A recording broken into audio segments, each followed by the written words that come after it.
विशाल sir, आप मेरे काफ़ी वक्त से ऑनलाइन मेंटर रहे हैं। I am from Rajkot, Gujarat. मेरा ये सवाल है कि एक बार खोए हुए कस्टमर को वापस कैसे लेकर आएं कि आपसे सस्ता कोई भी दे सकता है लेकिन आपसे अच्छा कोई नहीं दे सकता है। हमारा चौथा सवाल है, हाय सर, मेरे कंपनी में 8 लोगों की टीम है बट मेरी टीम काम नहीं करती है, मैं क्या करूं? आप किसी भी मैन्युफैक्चरर के पास जाइए, किसी भी रिटेलर के पास जाइए या किसी भी बिजनेसमैन के पास जाइए और आप बोलिए कि मैं आपके वहां पर काम करना चाहता हूं और आप जो भी सैलरी देंगे उसके अंदर मुझे एक्सेप्ट रहेगा। जो लोग पूछते हैं सर सबसे बेस्ट बिजनेस कौन सा होता है, तो मैं जनरली कहता हूं कि रिटेल बिजनेस जो है ना वो सबसे बेस्ट बिजनेस है, क्योंकि रोज उसमें आपको कैश मिलता है।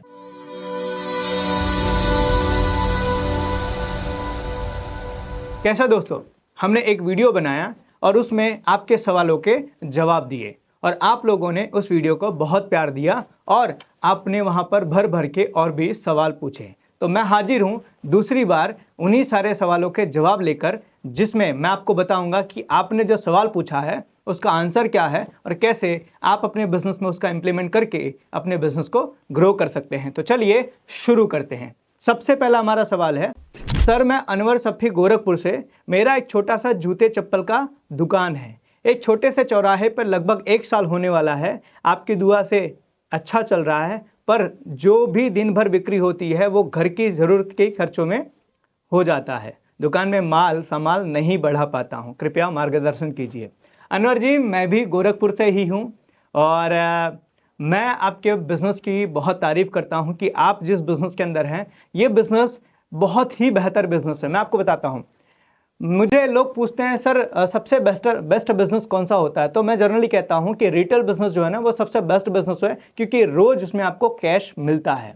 तो आपको क्या करने की ज़रूरत है, सबसे पहली चीज़ आप कीजिए, आप मार्केटिंग कीजिए, क्योंकि जितने ज़्यादा लोग आपके बारे में जानेंगे उतने ज़्यादा लोग आपके वहाँ खरीदने आएंगे। तो पहली चीज़ आप मार्केटिंग कीजिए। दूसरी चीज़, आप अपने बिजनेस के अंदर जो प्रॉफिट है ना उस प्रॉफिट को री इन्वेस्ट कीजिए। हो सके आपके खर्चे को अभी कम करके रखें, आप अपने घर पे थोड़ा कम पैसा लेकर जाएं, दूसरी चीज़ों के अंदर कम खर्चा करें और आप अपने उस पैसे को अपने बिजनेस के अंदर स्टॉक बढ़ाने के अंदर यूज़ कीजिए। तीसरी चीज़ आप कर सकते हैं, आप बैंक के पास से लोन ले सकते हैं, जैसे कि मुद्रा योजना है। ऐसे छोटे मोटे लोन्स आप लेकर आप अपने स्टॉक को बढ़ा सकते हैं।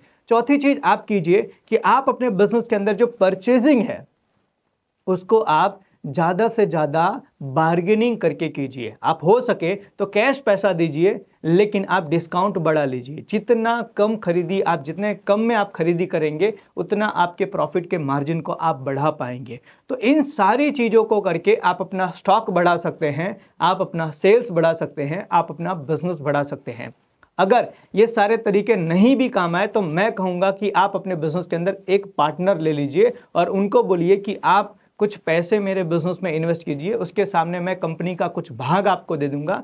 तो आप अपने कंपनी में एक पार्टनर लेकर आप अपने पैसे के अंदर, आपका पैसा इजाफा हो जाएगा, आपका पैसा बढ़ जाएगा, आपका माल स्टॉक आप बढ़ा सकते हो और आप अपना सेल्स बढ़ा सकते हो। तो इस तरीके से आप अपने इस बिजनेस को और बेहतर तरीके से ग्रो कर सकते हैं। हमारा दूसरा सवाल है, विशाल सर, आप मेरे काफ़ी वक्त से ऑनलाइन मेंटर रहे हैं। I am from Rajkot, Gujarat. मेरा ये सवाल है कि एक बार खोए हुए कस्टमर को वापस कैसे लेकर आए, जिसे हमने जाने अनजाने में या बाय मिस्टेक या फिर कहते हैं ना इंटेंशनली नहीं, कहीं ना कहीं गलत प्रोडक्ट चला गया है या कोई गलती हो गई है जिसके कारण हमारा कस्टमर नहीं आया। तो आपसे मैं कहना चाहूँगा सर, मेरी दूसरी ऑफिस राजकोट में है, मेरे पार्टनर, बिजनेस पार्टनर जो हैं किरण सर, वो वहीं बैठते हैं और आप अगर चाहें तो उनसे फिजिकल मिलकर इसका सॉल्यूशन ले सकते हैं। फिर भी मैं आपको बताता हूँ कि इसका सॉल्यूशन क्या है।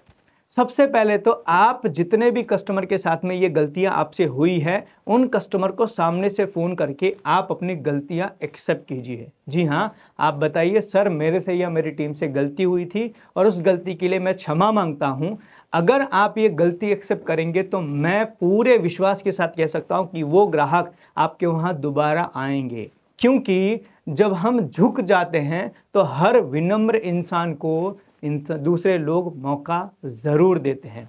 तो विनम्र इंसान को दूसरी बार मौका ज़रूर मिलता है। अगर आप थोड़ी सी विनम्रता दिखाएंगे, थोड़ा सा आप अपना मिस्टेक एक्सेप्ट करेंगे और ये कमिट करेंगे कि अगली बार ये गलतियां नहीं होंगी, तो ज़रूर आपका ग्राहक आपके वहाँ दोबारा आएगा। तो पहली चीज़ आप कीजिए कि आप अपनी गलतियां एक्सेप्ट कर लीजिए, फ़ोन कर लीजिए, मैसेजेस कर लीजिए और उनको बताइए कि सर अगली बार ये गलतियां मुझसे नहीं होंगी, हमारी टीम से नहीं होगी और हम पूरी कोशिश करेंगे कि आपको बेस्ट से बेस्ट सर्विस मिले, बेस्ट से बेस्ट प्रोडक्ट मिले। ये कमिटमेंट अगर आप करते हैं तो आप अपने पुराने खोए हुए कस्टमर को दोबारा पा सकते हैं। प्लस एक चीज़ आपको और भी करते रहना रखना पड़ेगा जारी, वो है मार्केटिंग। जी हाँ, पुराने कस्टमर तो आएंगे, हो सकता है ना भी आए, लेकिन आपको मार्केटिंग करते रहना है ताकि नए कस्टमर आपके वहां आना बंद ना हो। तो आपको दो चीज़ करनी है। पहली चीज़ सीआरएम के पुराने कस्टमर के साथ में रिलेशन बनाना है, उनको दोबारा वापस लेकर आना है और साथ में आपको मार्केटिंग करते रहना है ताकि जो नए कस्टमर हैं वो लोग भी आपके बिजनेस में आता रहें। अगर ये दोनों लोग आपके कस्टमर दोनों तरफ से, अगर सीआरएम और मार्केटिंग तरफ से आ रहे हैं, दोनों तरफ से कस्टमर आ रहे हैं, तो आपका सेल दो तरफ से बढ़ेगा, आपका बिजनेस दो तरफ से बढ़ेगा और आप आने वाले समय में एक अच्छी कंपनी, अच्छी ब्रांड बनाकर आप अपनी लाइफ को एंजॉय करेंगे। हमारा तीसरा सवाल है, सर मैं एक इलेक्ट्रिशियन हूँ, मेरा ब्रांड का नाम है डीके इलेक्ट्रिशियन और 6 महीने का फ्री सर्विस भी देता हूँ कस्टमर को, लेकिन हम जितने रेट में बात करते हैं उससे काम में दूसरा इलेक्ट्रिशियन काम करके चला जाता है। इन सब से कंपटीशन कैसे करें? मैं कहूँगा कंपटीशन मत कीजिए, ब्रांड बनाइए। जी हाँ, याद रखना कि आपसे सस्ता कोई भी दे सकता है लेकिन आपसे अच्छा कोई नहीं दे सकता है। मैं कभी किसी को यह रिकमेंडेशन नहीं करता हूं कि आप किसी के साथ में प्राइस वॉर में जाइए। कोई 10 रुपए में दे रहा है तो आप 8 रुपए में बिल्कुल मत दीजिए, आप 12 रुपए कीजिए, लेकिन उसमें आप अपनी सर्विसेज को ऐसी बनाइए, आप अपनी वैल्यूएशन को ऐसी बनाइए, आप कुछ ऐसी चीज़ें ऐड कीजिए जिससे आपका ग्राहक आपको 10 की बजाय 12 रुपए देने को तैयार हो जाए। जैसे कि आज आप देखिए, हम सबको पता है कि मार्केट के अंदर कोई भी प्रोडक्ट होती है वो कहीं ना कहीं एक जगह से दूसरी जगह पर रेट का फर्क होता है। जैसे एज एग्जांपल मानते हैं, आज जो शर्ट है, कोई भी शर्ट है, वो एक दुकान पर भी मिलती है और एक मॉल में मिलती है। जो दुकान पर जो शर्ट मिलती है उसकी प्राइस मानो 500 रुपये है, वही शर्ट जो है मॉल में जाने के बाद 1000, 1500 या 2000 हो जाती है।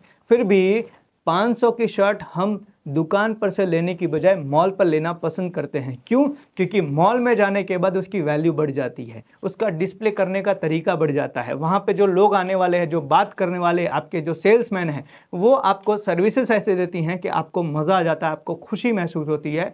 और इस तरीके से हम 500 रुपये शर्ट की कीमत 2000 देने को तो तैयार हो जाते हैं। तो आप अपने प्राइस को कम मत कीजिए, आप अपनी ब्रांडिंग कीजिए, आप अपनी सर्विस को ऐड कीजिए। ऐसी कोई सर्विस आप लेकर आइए जो शायद आपको मार्केट में आपके जो भी कॉम्पिटिटर है वो दे नहीं पाते हैं या दे नहीं सकते। और उसमें सबसे पहली सर्विस मैं आपको बताऊंगा वो है आपकी कम्युनिकेशन को आप बढ़ाइए, आप रिलेशंस को बढ़ाइए। हर चीज़ में पैसे को आप महत्व मत दीजिए। कुछ चीज़ें फ्री में भी अगर आपको करना पड़े तो आप कर दीजिए। अगर ये चीज़ें आप करना शुरू करेंगे, आप रिलेशन बना के रखेंगे, आप अपने सर्विसेज को, क्वालिटी को इम्प्रूव करके रखेंगे, तो मेरा पूरा विश्वास है कि आने वाले समय में ये जो ग्राहक आपको छोड़कर जा रहे हैं दोबारा आपके पास ज़रूर आएंगे। क्यों? क्योंकि आपकी नीयत अच्छी है और दूसरे लोगों की प्राइस कम है। तो आपकी नीयत आज नहीं तो कल ज़रूर जीतेगी और आप एक अच्छी कंपनी बनाकर अपने बिजनेस को एंजॉय करें। हमारा चौथा सवाल है, हाय सर, मेरे कंपनी में 8 लोगों की टीम है बट मेरी टीम काम नहीं करती है, मैं क्या करूं? तो आपके 8 लोगों की अगर टीम है और आपकी टीम काम नहीं कर रही है तो ज़रा चेक कीजिए कि वो टीम काम क्यों नहीं कर पा रही है। क्या आपने आपकी कंपनी का विज़न बनाया है? क्या आपने आपकी कंपनी का ऑर्गेनाइजेशनल स्ट्रक्चर बनाया है? क्या आपने अपनी टीम के अंदर JD, KRA, rules, regulation, policies बनाई हैं? अगर ये सारी चीज़ें नहीं बनाई हैं तो शायद आपकी टीम को ट्रैक करना मुश्किल होगा और शायद इन चक्कर में आपकी टीम काम नहीं कर रही है और आपको उनको फ्री में सैलरी भी देना पड़ता होगा। तो आप अपनी टीम के अंदर सबसे पहले विज़न बनाइए, स्ट्रक्चर बनाइए, कंपनी का जेडी केआरए बनाइए, आप एसओपीज बनाइए, रूल्स रेगुलेशन बनाइए। और अगर ये सारी चीज़ें आप बना देते हैं और इसके बावजूद भी अगर आपकी टीम नहीं काम करती है तो वो टीम को निकालिए, नए लोगों को लेकर आइए।